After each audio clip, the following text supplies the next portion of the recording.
Баршаңызға қайырлы күн. Бүгін дәмі ерекше шығатын чебуректерді әзірлейміз.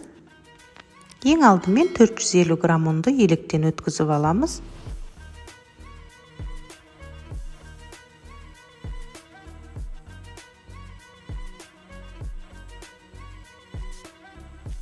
Төрт ас қасық сұйық май құямыз.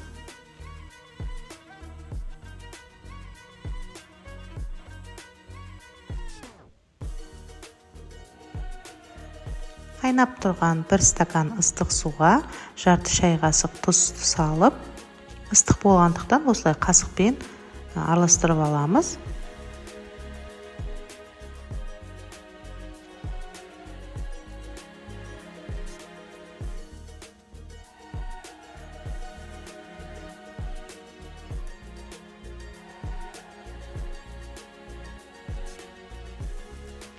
Суын құрағаннан кейін өстіп қолмен илейміз қамырды.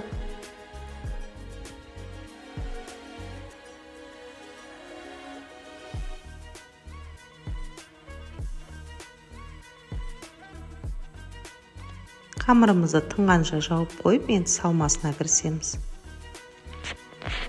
4 бұрышта пиязымызды турап аламыз.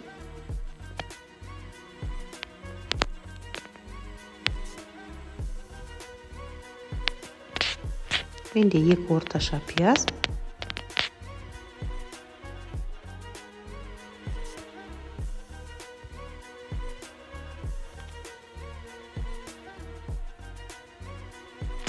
Елу грамм сары майды алып, осылай ерітіп, осы майға жаңағы туралған пиязымызды қуыратын боламыз.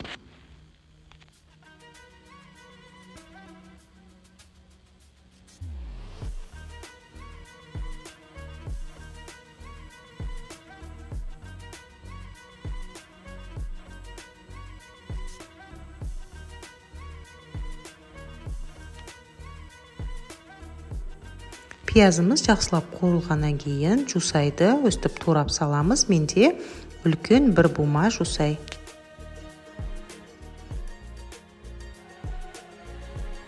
Маған осылай жусайды алдын ала қуырып алған ұнайды. Оған тұзын, бұрышын дәміне қарай қосып аламыз. Нанымыз тынған соң осындай бөлшектерге бөліп алып, жұқалап шаямыз.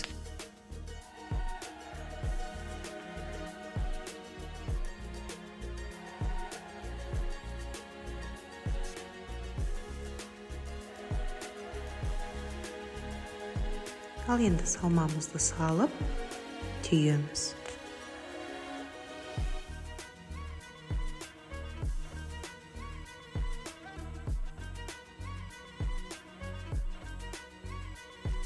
Ішіндегі салмасын қуырып алғандықтан чебуректеріміз тез пісетін болады.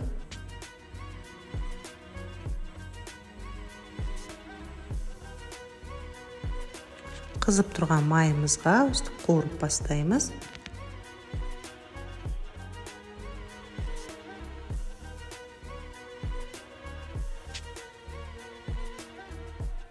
Екі жағын қызарғанша қуырып, өстіп майлыққа алатын боламыз.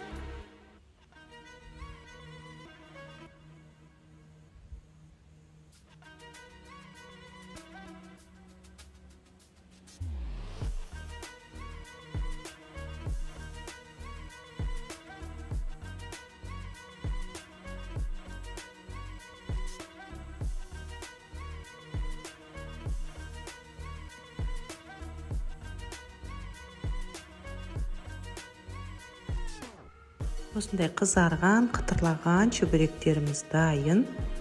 Видеоны соңына дейін қараған болсаңыз, рецептім ұнап жатса, тіркеліп қоңырауды бассаңыздар, менің жаңа видеоларым шығып тұратын болады. Сап көріңіздер, ас болсын.